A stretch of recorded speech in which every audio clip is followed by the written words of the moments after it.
How to fix WhatsApp reconnecting problem easily and fast in 50 seconds. Yes, in 50 seconds, I'm gonna show you how to fix this problem.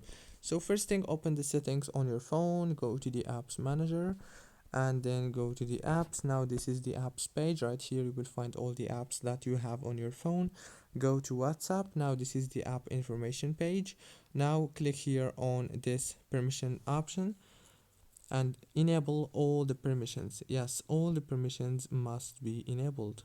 Go back, click on the notifications management, scroll down and go to more settings down here.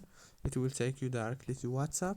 Scroll down and make sure that the reaction notifications are enabled and also the use high priority notifications. Now go back, and this is the app information page again.